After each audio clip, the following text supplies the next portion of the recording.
welcome to this edition of our program, Timeless Conversations. Today, my guest is my friend, is a brother, and he'll soon become a grandfather. This friend of mine is a chemical engineer, he's a serial entrepreneur, and he's always restless. Please welcome with me my friend and brother, Adeola Adelanwa. We call him Tori. Adeola Adelanwa is an entrepreneur with professional and business experience in several sectors. They include manufacturing, agriculture, aviation, technology, food and beverage services.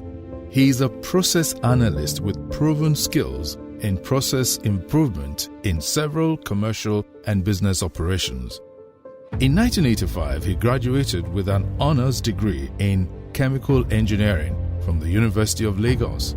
A master's degree in the same course from the same university came in 1987. Adeola had worked in several organizations before branching out on his own. In 2009, he founded Mobile Kitchens Limited, the first truck-based catering company in Nigeria, specializing in high-volume packed meals and event catering.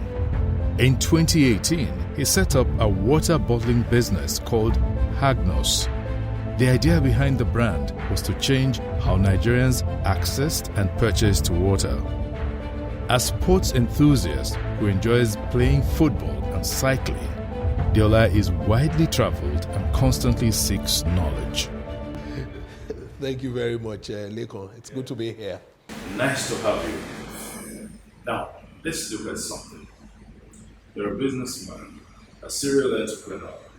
You've been self-employed for so long. I can't even remember the last time you took down a job that somebody was paying you. What has your experience been like? What's driving you? Long story. I think my last job was with Concorde Airlines, where I was GM, and that was 1991. You know, I think I left at the end of 1990 to go and start my own thing in 1991. And this is my thinking. If you really want to be rich, comfortable, and you don't really want to dip your hands, into people's funds or whatever, you better be doing your own thing. Besides that, I'm one that loves freedom. I want to be able to get up and, spend my time whichever way I deem fit. So that was it. That was it, because people questioned me then. I was very young. When I was GM of an airline, I was doing okay. I think I had like 2 official cars. Just about married, just newly married.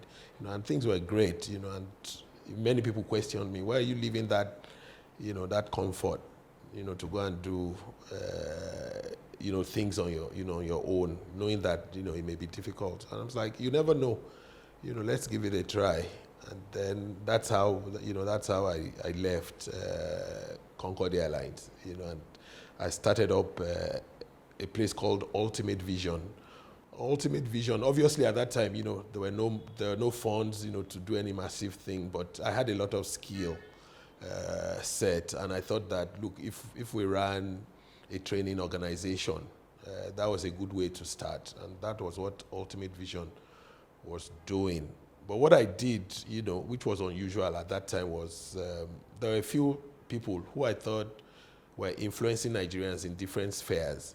Okay, I didn't know them from Adam. We had late Rufus Giwa. He was MD of Lever Brothers, if you remember.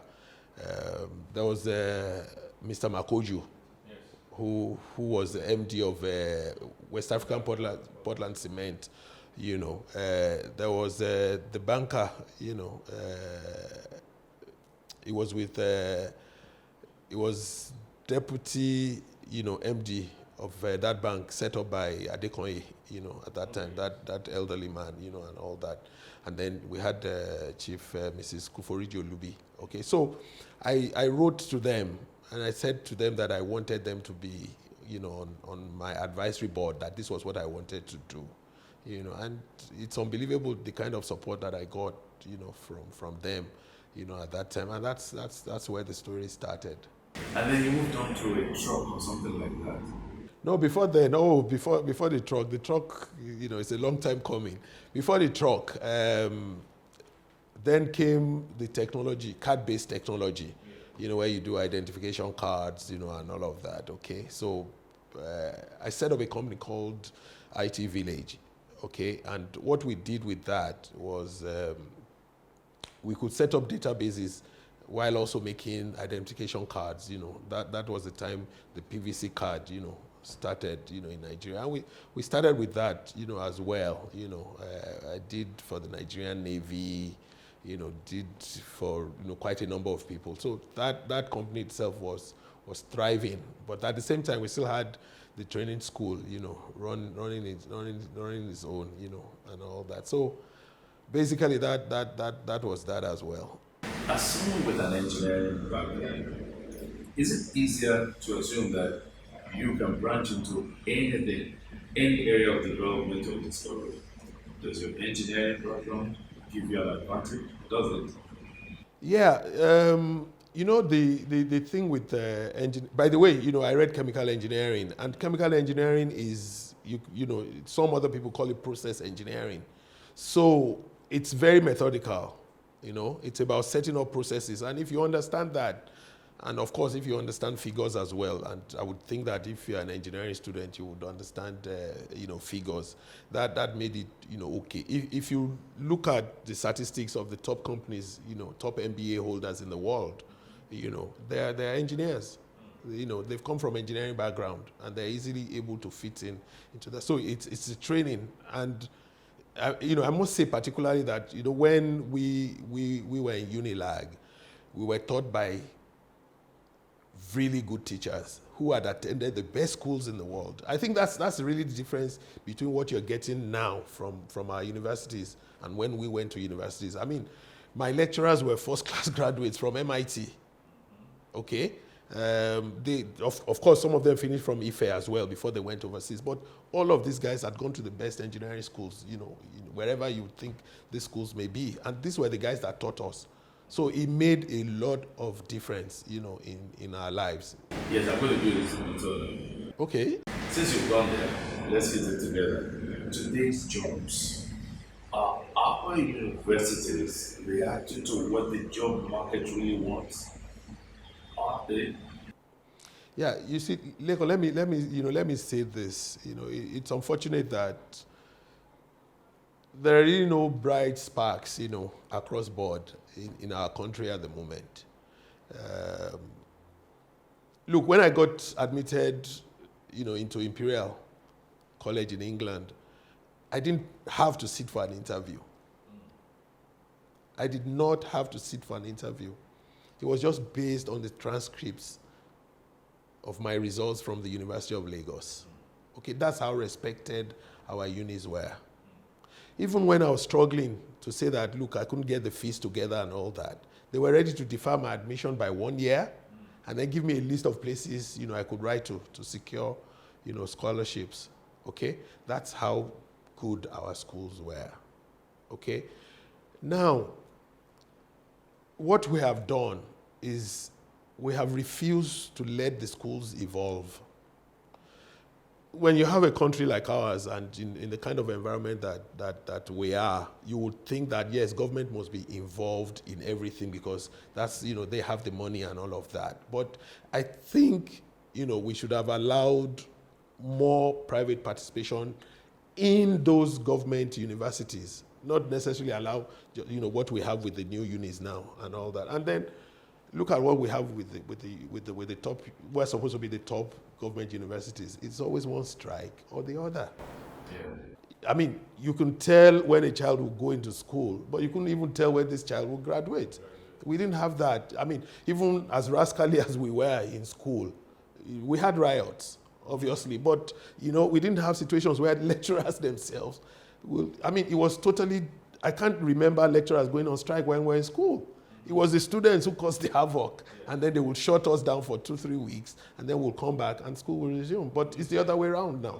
In the area of strike management and human resource management, would you say that there was a lot more maturity in the process back in the day? No, I'm not even sure if it's maturity. I think a lot of things that's wrong with us can be traced to economy. It's pure economic. And I'll paint it for you. Okay, so you have a lecturer who is hardly able to feed his family. How do you expect him to, to just focus on research? How do you expect him to just focus on? Because every day, the money he gets on a monthly basis, is reducing in terms of, how inflation has affected it.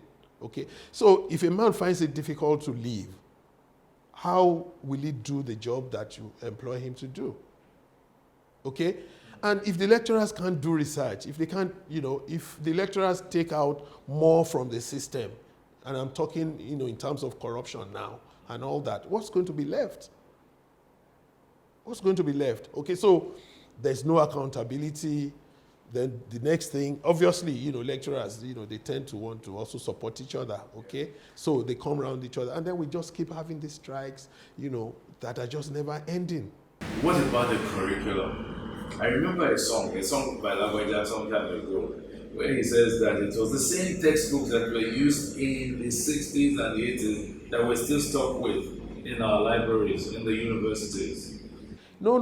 That you're always going to get that. Don't forget that these teachers are not even doing any research anymore. I mean, we also suffered a bit out of that. I mean, the same lecture notes that I remember. One of my lecturers, Professor Ogunaike, came one day, and we was talking about another lecturer in the university, and he asked to see our notes, and it was basically the same notes that he had been taught with, while he was there. So. You have that kind of situation. But the truth is that we have refused to grow with time. We have refused to grow with time. Is there any escape route? Oh, absolutely. The day we decide that we want to do something about this country, then we know what to do. I am one of those who believe that if we decide that we want to turn Nigeria around, and I'll give you an example, in 15, 20 years, it can happen. Okay, let me explain to you. Yeah. It's about leadership. Okay, so let's take Lagos State. We all knew what Lagos State was, before Fashola, for example. Yeah. Look, Fashola came and just said, no more driving one way. Mm-hmm. And because we always saw him in traffic, he didn't take shortcuts, no sirens, nothing. We even saw him where he was harassing a military man who had used the BRT lane, I think it was. Yeah, okay, arresting, okay. And all that. Okay, so, and people knew that this was a serious guy. Yes. And people just didn't pass one way. Lekon, right now as we're talking, it's a different thing. You see, once the people sense that the leadership is not up to it, the behavior changes. It's a human thing. So it's for me, I think it's about leadership at the end of the day. We'll take a break now. And when we're back, we're going to talk about some other things that I know you have done, and I'll challenge you to go back down memory lane. Also, some of the things that we did. Okay. We'll be back shortly.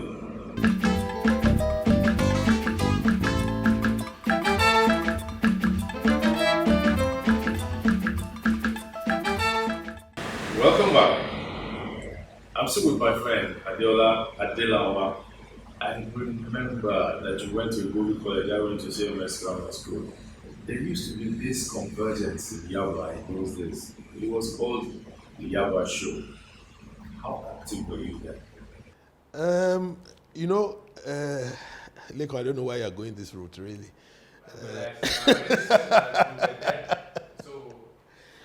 Look, as young boys, growing up, you remember, CMS boys' school, Bobby boys' school, and boys' school, and all that.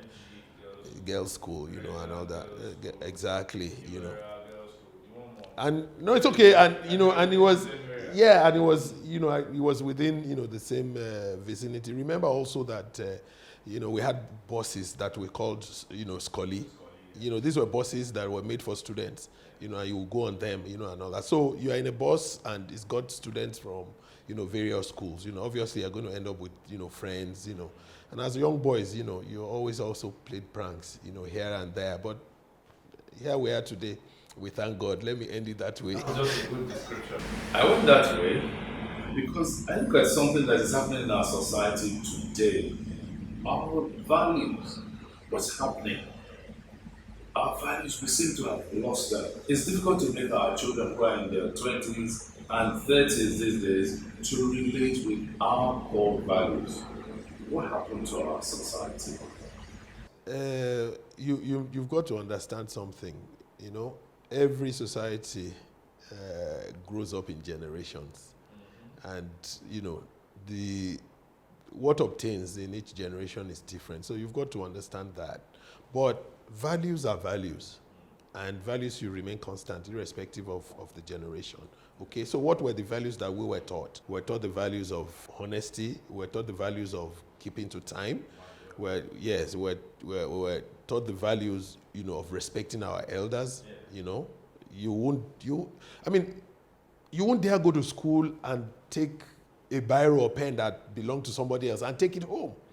When your parents sees it, you are dead. Yeah.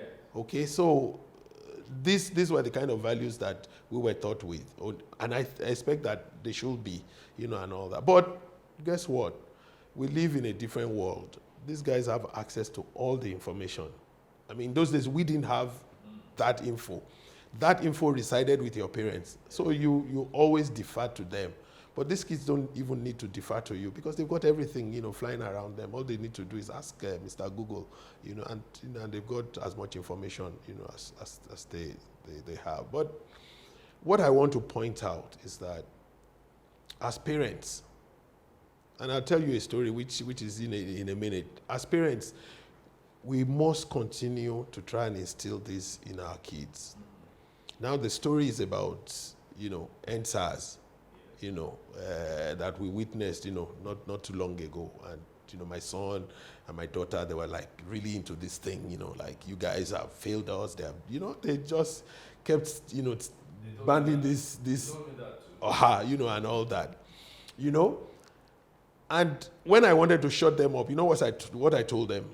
I gathered them together and I said to them, listen,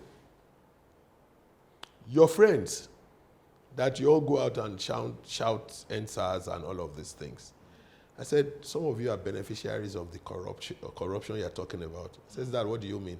I said, but some of your friends whose parents really shouldn't be able to afford the kind of schools they send their kids to because you know what their parents do. Okay? I said, so I don't see the difference between you, the beneficiary of corruption, and the people who actually perpetrated corruption, and all that. And Lekon, guess what? He shut them up. Because they saw the point. I said, how many times have you told your friend that, listen, I don't want that because I don't know how you can be able to afford, what you're carrying around? How many times? I said, these were the things that we could do in our days. I remember in those days, your friends whose parents could afford to give them vehicles, they did not bring them to your house. They will have a lot of explaining to do. They can't. They can't, because if they did, your own parents will be up in arms, against it, and all that. So these are the things that, that we need to look at, But this generational development, are they not affecting society? Are they not breaking stuff down? It will. What do you think, all the different civilizations, it's always about different, it's always different. The civilizations are always different, and it's always based on what's going on, at that time. But it must never destroy our humanity. Okay? It must never destroy our humanity. These days, what do you get? Somebody gets injured and then the next thing, everybody flashes out their phones. And rather than, helping whoever is in distress, or doing something about it, they're recording, and the next thing is they want to send it, out and make it, go viral. It's a kind of generation, it's a kind of, environment we live in now. Okay, everybody has become all of a sudden, a journalist, of some sort. But really, should that define, who people are? That's the question you need to ask yourself.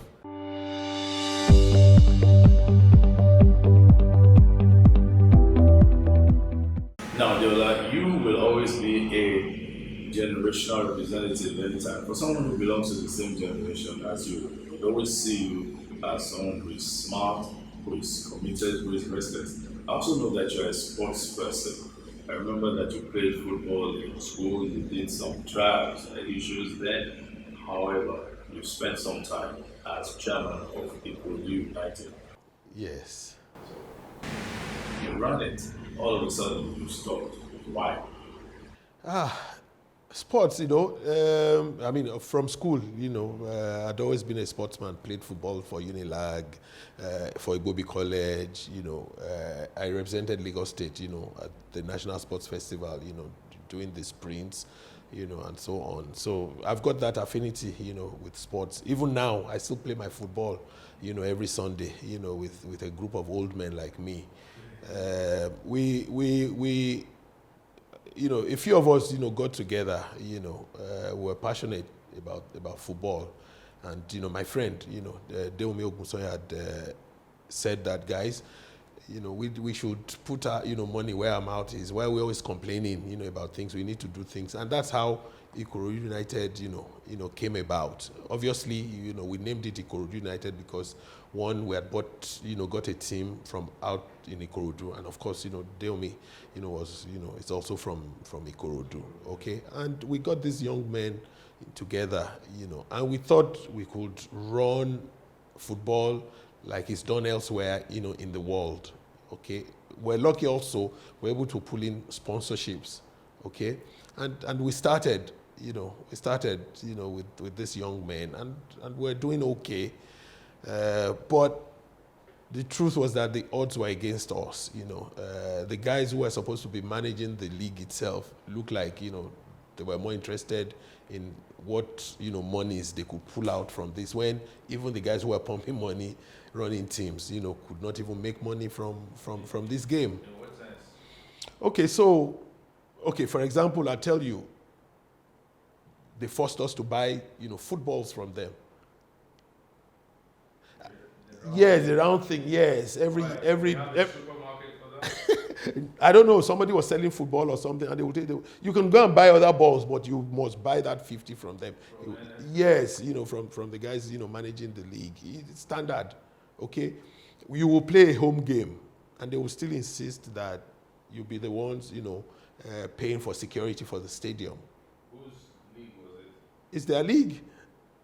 But because, you are the home team, you pay. Look, earlier, they changed that, later on. Earlier, the home team would pay the emoluments of the referees. Yes. Okay. I mean, where is the loyalty of the referee supposed to, and all that? They changed it at some point. I have to be fair on them. But the truth was that we had already built up a culture where even the referees expected a certain level of hospitality.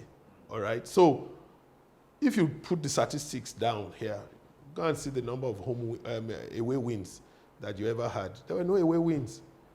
I remember one time we won away at, in Benin, and we were held hostage in the stadium. Where University of Benin. We were held hostage. We couldn't leave the pitch for almost, 30 minutes to 1 hour until, the police came, to kind of rescue us. For security. There you go.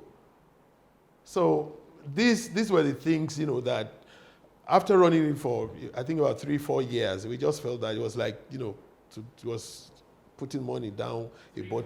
Yes. What was the annual budget like?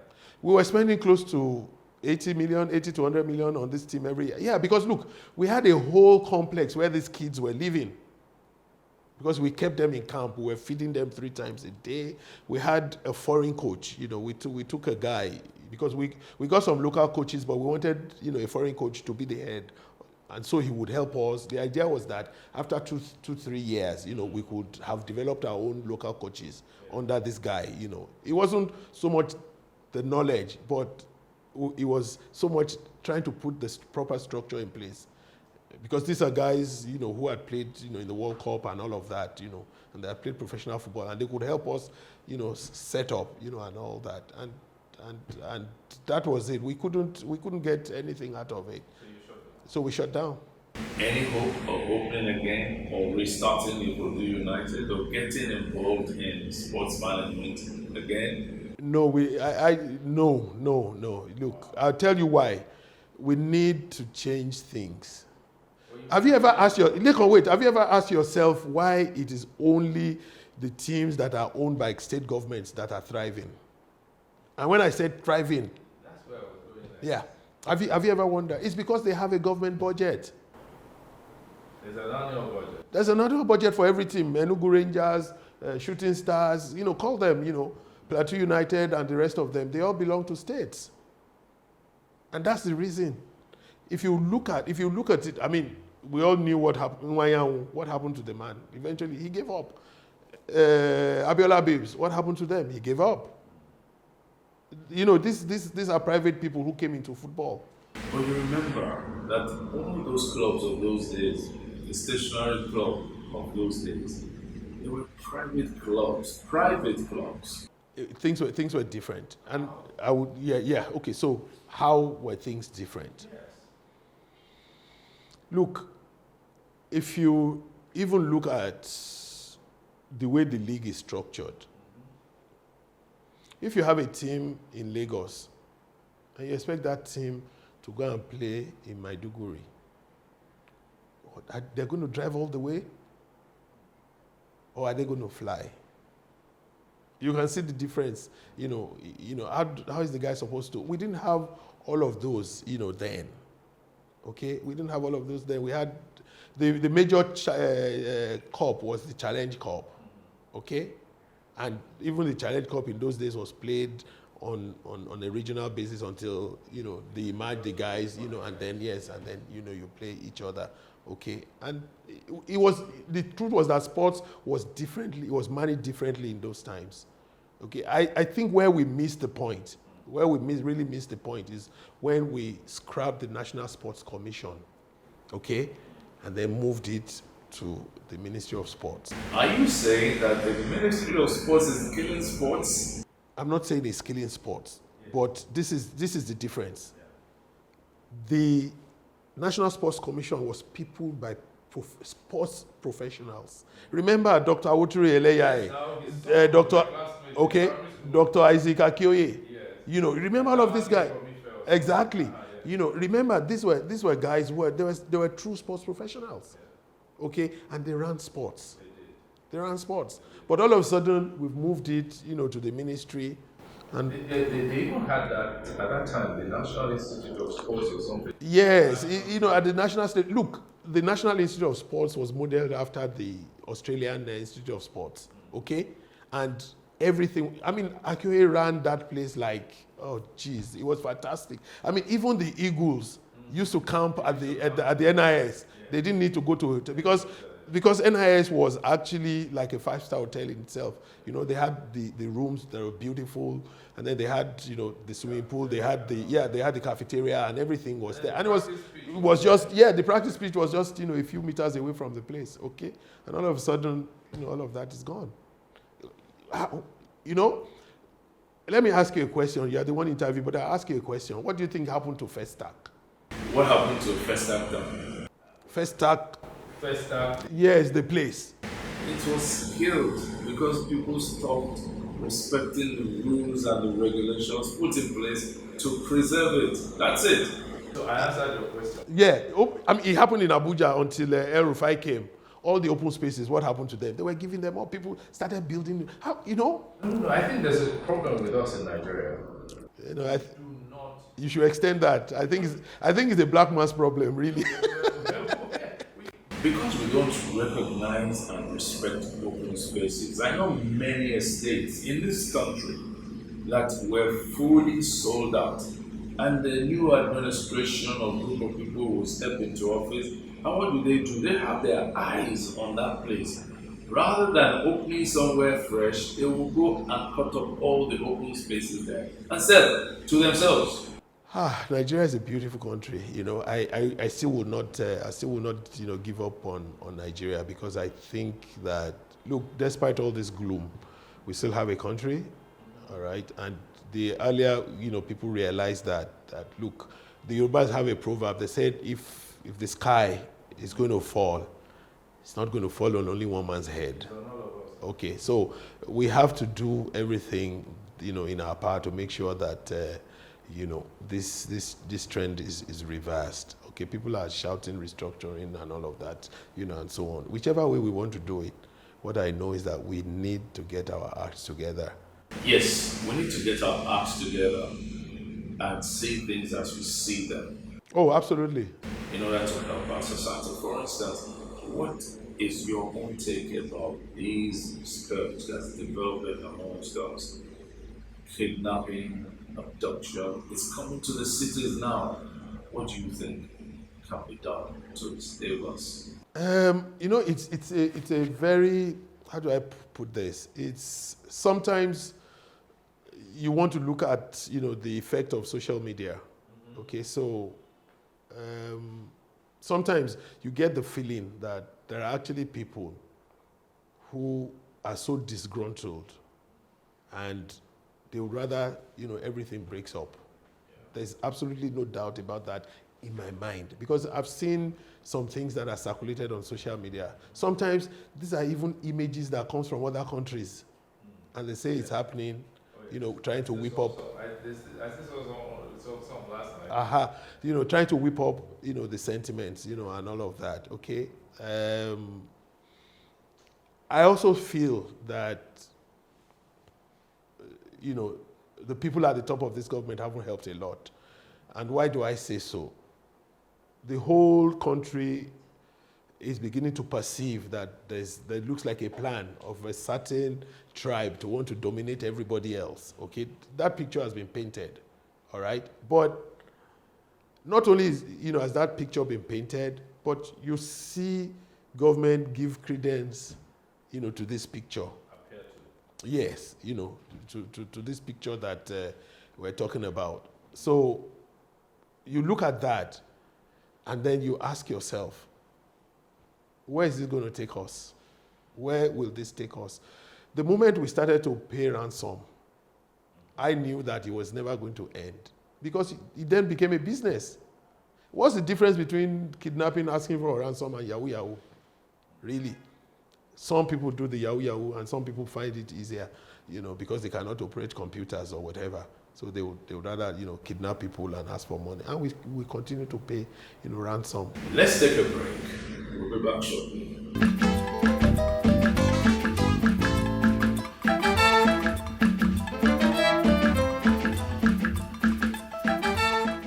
Welcome back. Yes, Tori. Tell me, why did you get called to Tori? No, Leko, we're not going to discuss that on this. I knew it had to do with football, and I also know the story. But tell us. It's interesting because I have a family chat group, my wife and, the two kids and myself. And when they want to, talk to me, they will say Tori. So, they even call me that as well. That's a name that I picked up my first day in school at Ibobi College. Unfortunately, the guy who gave the name to me is late. Tunde Martins, he died shortly, when we got into Form 2 or something. That's when he passed on. But it's got to do with football, all right? That's why he gave me the name Tori. You don't want to tell me the story. That's the story. That's the story. Okay, but the full thing, people just shorten it to Tori. It's basically Omo Tori Bowaye, because I just love to play football. I absolutely, I still do. And I wish it was now. Maybe I won't be making the kind of money Messi made, but I would have made, substantial money, because I can play football a little. Now let's look at you. You're a businessman. You've done capacity building. You've done training. You've done IT. And then you went into catering. And I saw that and said in my head, what's it doing with catering? How did that start? Okay, so that catering was born out of some kind of frustrating experience. I had written, a proposal for Lagos State government on motor vehicle registration, and somehow the whole idea had been stolen and all of that, and that's a story for another day. And I just got fed up, and I said, you know what? I don't want to do anything that I will have to write a proposal to anyone anymore. That I just want to do things that if I can do it well and do it to the public, then I'll be fine. Okay, so I looked at what could I possibly do. I could do oil and gas. I could do food. I could, Eventually, we settled for food. But initially I wanted a franchise, so I approached one of the the big fast food company at that time. I approached them for a franchise, and I think they said I should go and bring 45 million, and I'm like, 45 million for what? So I was like, no, I'm not going to do it this way. All right. And at the same time, I was studying, the effects of the economy on businesses, and all that, and then. The way I looked at it was that if I opened a fast food joint, then look at all the things that are not directly related to the food that I would have to provide. I would have to provide my security. You probably have to buy 2 generators, and all that. And I thought that maybe we could do something different. And we decided to do, what I called mobile kitchens. In fact, the name of the company, is Mobile Kitchens, So I started looking around, with my wife. We traveled, to a few places looking at trucks, and all that. We eventually settled for this guy in New Jersey in America. Okay, so I designed my truck, and I had that company, build a truck, and all that. So brought it, back to Nigeria, and I was trying to get, the governor at that time, Fashola, to launch it. So we were waiting for a date from the governor, to launch it. And then we were having a discussion, some evening, and my wife mentioned that that the Ramadan is about to start, and that it has a way of affecting things, in the market, And I was like, "Are you serious?" He said, "Yes," and all that. So I picked up my phone because obviously I had a direct access to the governor. So I sent him a text message, and I said, "Your Excellency, I have a brainwave. How about providing meals for civil servants during Ramadan, and all that?" And he replied me to say that, "Oh, that's not a bad thing. That I should give him a concept paper, on it." And I quickly knocked something together. I sent to to them, and that's how the PPP, what do you call it, private public partnership with the government. That's how it developed. And so under that government, we were making meals. For the civil servants, we were making. I think we started with 3,000 meals every day. Of the Ramadan. That was a different thing altogether. But the funny thing about that was I was thinking, how do I say thank you, to the governor for this? And then I got a call very early morning from an Alaja who used to be in K2. She used to sell us oranges because we supplied fruits along with the food, And so I picked up the phone and said, Alaja, she was still, says, Carol, call me, And she started to pray. She said she also wanted to pray for me and all that. So after praying and all of that, she told me, she said, I do not imagine what I had done, for her, that her kids were out of school, but now she's been able to pay back. Because what? I was getting 3,000 oranges from her every day. This was a woman who was not selling 3,000 oranges a month. Okay? Interesting thing, I had another friend who I was buying nylon bags from. His factory was practically dead. It was just the 3,000 plus that he was making for us every day that brought the factory back into life. Okay, so look at that little spend from the government. Look at how it's trickled down. At the same time, when we ran the first program, LASU students were on strike. I had 15 of them who were working with us. What were they doing? They were helping us. They could try and make 3,000 packs of food and try to serve it. And that's what they were doing with, for us. And, we were paying them, So we had a whole load of influence, the whole thing trickling down. Yes, and all that and all that. And so when I brought that to the governor's, attention, it was like, we're just going to continue this, and all that. Okay, so that was a food thing. But at the same time, we were catering for the outside public, as well. I then started something very interesting at the stadium. Yeah, we called it Eat As Much As You Can. Okay, so with 1,000 naira, you could eat 8 different meals. And it used to be crazy, like we used to have about 300, 400 people, Yeah, we had that last Sunday we first started last Sunday of the month. Then we moved it to first Sunday because we realized that last Sunday, most people probably spent their salaries. So we moved it to the first weekend. But it ran really well. And we had people come to even have, their birthdays there, and it was great. For 1,000 naira, you could eat anything. Why did you stop? Okay, so we became really busy as a catering outfit, and we couldn't, because we were getting jobs practically every Sunday. And so we had to, put an end. Yeah, we had to put an end to that, because that in itself was actually designed to make us popular as a catering outfit. Okay, so, and once we became popular, it had served its purpose and we stopped. But, the catering business is still on. Okay, so while doing the catering thing, we would do what you call school meals. We were in Magodo, in that estate. And I noticed one day that there was many schools. So I sent one of the guys to go and count the number of schools inside Magodo, GRA. Lekon, you won't believe it, we counted 22 schools inside Magodo. And for me, that was a business opportunity, that if we could provide lunch for these kids, that's a large number to do, and all that. And that's how we started, providing, but that also meant we needed to give them water. Okay, so the smallest amount of water, smallest size that was available was the 60 cl.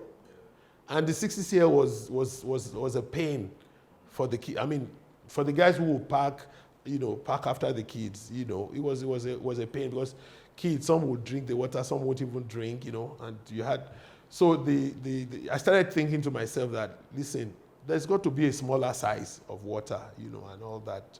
And then, I did a little bit of research and then saw that there were one or two, Aquadana or something were doing, so, but they were, basically not out there. And I then thought that, there's a gap in this market, okay? And that's how Hagnos, Premium Still Water was born. And we started with the 33 CL, which is really iconic. The only thing I've done is that I've made the packaging look really, really attractive. And so when people see it, they just want the water. It's different, it's the only water in the market that's got the black cap, and the bottle is beautiful. But before even deciding the shape of the bottle, you need to get to my house. I have a whole cabinet full of bottled water from different parts of the world. So everywhere I traveled, I always brought back a bottle of water. My friends, when they want to put a smile on my face, when they travel, they bring me a bottle of water, because they know I would appreciate it, better than the perfume, and all that. So I had all sorts, So by the time I came out with my bottle, people just love the packaging, and every time, people call me up to see how beautiful, Sometimes I even wonder myself that is it not just water, but apparently, the packaging is done a lot, to put us out there. So that's water. That you also force your friends that they shouldn't drink any other water. Okay, so this is something about me. I'm a fiercely loyal person, to my friends. So I demand that same loyalty from them. That's why we're doing this interview. Okay, so I demand that kind of loyalty from them. I mean, if you're my friend, you drink water anyway. So if I have water that is good, that is not poisonous, why shouldn't you be drinking my water? So the truth is that almost all of my friends, drink my water. The interesting thing is that 3 years now, I haven't drank any other brand of water. unless I'm outside Nigeria. Okay, even when I go to Ghana, I usually go with my water. Okay, so because it's my brand. Yes. Okay, it's my brand. When I go to parties, I carry a whole cooler load of water, and my friend, yes, my friends even know. They know it. So when I'm coming to the same party that they're not using my water for that, they know. They wait for me because they're going to drink, the water. Look, we're all talking about brands. How would you feel if you saw the MD of Coca-Cola drinking Pepsi? What's the message? Is it testing a competitor's brand or what? He has a love. And you won't, I can imagine, you will not go on another channel, watching another channel when PlusTV is there. Exactly. But more importantly, when you give people your word, you must stand by that word. You must make it happen, even at personal costs. Okay? Because you don't have integrity, forget, you can have all the money in the world. People are never going to, take you seriously. So for, people who are watching, have a plan. Be committed to your plan. And that's it. All right, I wanted you to talk about your decision to become a chemical engineer. I know it has something to do with you going on some excursion at a point. What happened then? What was said to you? How did that impact you and your decision to become a chemical engineer? Okay, that very very funny story.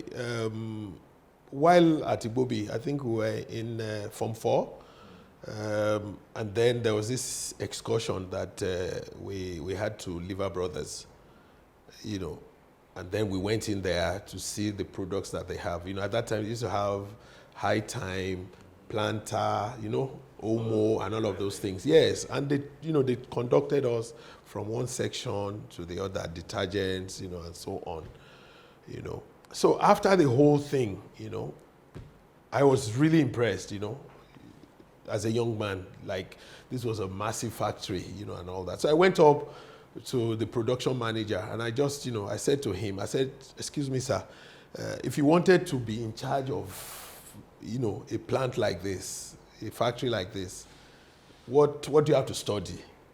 So he said, "You have to be an engineer, that you can either be a mechanical engineer or a process or chemical engineer, And I kind of liked,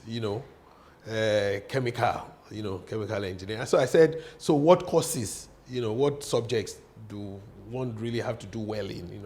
They said, "Oh, your maths must be good, your chemistry must be really good, physics, and so on."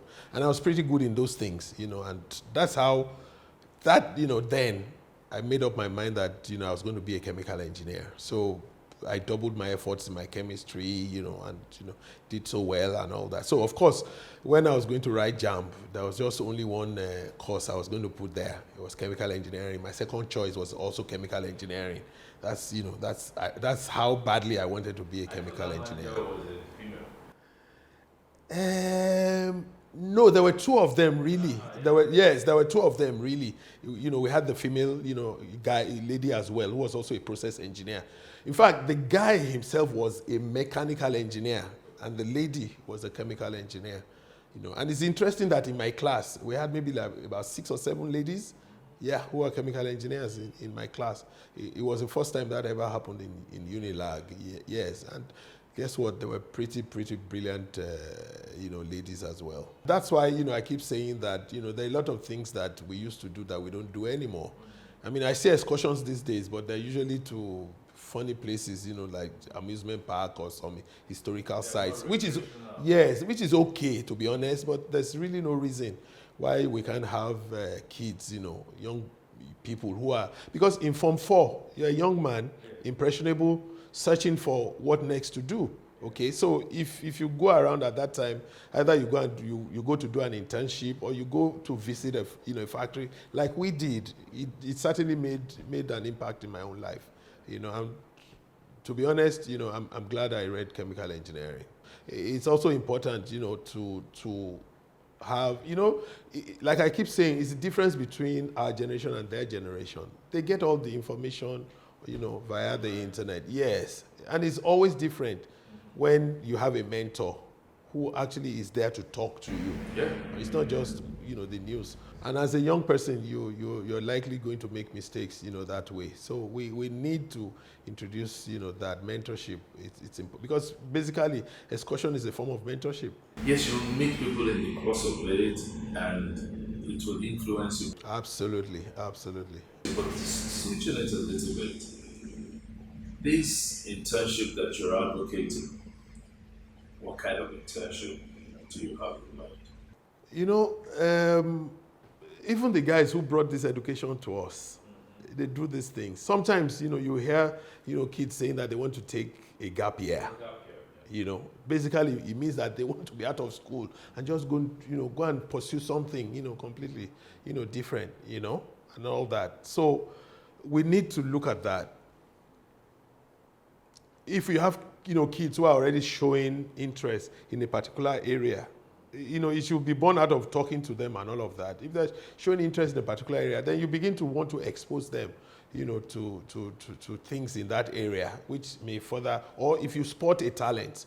Because sometimes, a kid may just have a talent and they take it for granted because, it occurs to them so naturally. Okay, so what do you do? I remember one of my friends, he was such a good, artist in school. In fact, while in school, in the art class, you will go and give him to help us draw, and all that. And this guy is an architect today, I can imagine if he didn't become an architect, and guess what? His father was actually an architect as well. Okay, so that's how you pass, stuffs on to younger people, and all that. So we must do something about it. We must give people a chance, even if they're not, they're not earning money and all of that. And that's why I like what Lagos State, just introduced, recently, where, Lagos State is going to be paying those kids, but they'll be able to put them in different places, which is great. 20 years down the line, one of them is probably going to be sitting, across another person, and they're going to be talking about how their life was shaped by that internship. That's very true. I recall when they started the Jakonde school in those days. Those Jakonde schools, everybody thought, what is it doing? Why are they trying to do this? But last year, students who went through that system turned 40. They were celebrating 40 years after. Many of them were doctors, lawyers, professors, engineers, name it.